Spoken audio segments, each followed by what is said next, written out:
Rates, daily wages, ad hoc, جن کا لگ بھگ ہر honourable M L A house کے اس طرف یا اس طرف ذکر ہوا ہے. میں بات اسی پہ شروع کرنا چاہتا ہوں کیونکہ شاید اگر آنریبل ایم ایل ایز نے باقی چیزوں کے حوالے سے بات کی ہو یا نہ کی ہو, لیکن ہر آنریبل ایم ایل اے نے کہیں نہ کہیں ڈیلی ریٹڈ ورکرز اور ان ملازموں کے حوالے سے بات کی. اسپیکر صاحب, میں اگر ان کے ساتھ اور ان کے جذبات کے ساتھ کھلواڑ کرنا چاہتا تو 3-3.5 سال خاموش رہتا.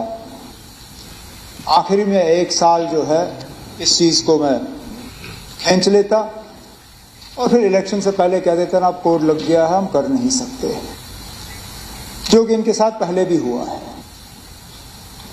یہ ڈیلی ریٹڈ ویجرز جو ہیں, یہ temporary worker, seasonal, ad hoc, یہ ابھی کے لگے ہوئے نہیں ہیں, لگاتار پچھلے 20-30-40 سال سے لگتے آئے ہیں. لیکن حقیقت یہ بھی ہے کہ کوئی حکومت جو ہے ان کا مسئلہ حل نہیں کر سکی. ہم نے ایک پوائنٹ تک اس کو لایا تھا, حکومت گئی, تیار کر کے سارا ماحول رکھا گیا تھا, P D P B J پی کے حوالے کیا, انہوں نے کیا کیا کیا نہیں کیا وہ خود جانتے ہیں. آج بڑی ہمدردی جتاتے ہیں ان ملازموں کے ساتھ, بڑے بڑے یہاں پہ الفاظ استعمال کیے جاتے ہیں, بڑی باتیں کی جاتی ہیں, لیکن یہ نہیں کہتے کہ انہوں نے خود کیا کیا.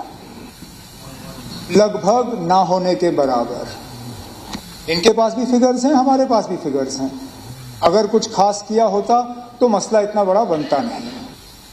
اب مسئلہ حل ہو اور اس طرح سے حل ہو کہ نہ یہ عدالت میں پھنسے نہ فائنانس ڈپارٹمنٹ میں پھنسے, یہ ہمارے لیے ایک چیلنج بنا ہوا ہے. کیونکہ ہم یہ نہیں چاہتے کہ یہاں سے کوئی پالیسی ہم اناؤنس کریں, عدالت میں جا کے وہ پھنسے اور ان کا کام جو ہے وہاں رک جائے. اس لیے میں نے ہاؤس سے کہا تھا کہ چیف سیکرٹری کی نگرانی میں ایک کمیٹی ہم قائم کریں گے. صحیح, ہم نے ان کو 6 مہینے دیا تھا, لیکن 6 مہینے میں وہ اپنا کام مکمل کر نہیں پائے. انہوں نے وقت اور مانگا, جو ہم نے کہا ٹھیک ہے آپ کر لیجئے. لیکن میں نے بجٹ کے دوران, پہلے تو آنریبل لیفٹیننٹ گورنر صاحب کے خطبے کے ڈسکشن کے دوران اور اس کے بعد بجٹ کے دوران میں نے کہا نا ان لوگوں کے ریگولرائزیشن کا سلسلہ ایک لیگل فائنینشلی وائبل طریقے سے انشاءاللہ ہم اس فائنینشیل ایئر میں شروع کریں گے. پھر ان کو آپتی ہوتی ہے, اعتراض ہوتا ہے کہ آپ فیزڈ مینر میں کیوں کہہ رہے ہو. راتوں رات ہم کر نہیں سکتے نا. جو آپ لوگ 3.5 سال میں اپنی حکومت میں نہیں کر سکے, آپ کو کیا لگتا ہے کہ ہم 6 مہینے میں کر لیں گے؟ اور میں ان ملازموں کو دھوکے میں رکھنے کے لیے تیار نہیں ہوں کہ بس جی ہم نے بس ایک ہی قلم کے دستخط سے جو ہے ہم آپ کا ریگولرائزیشن کر لیں گے.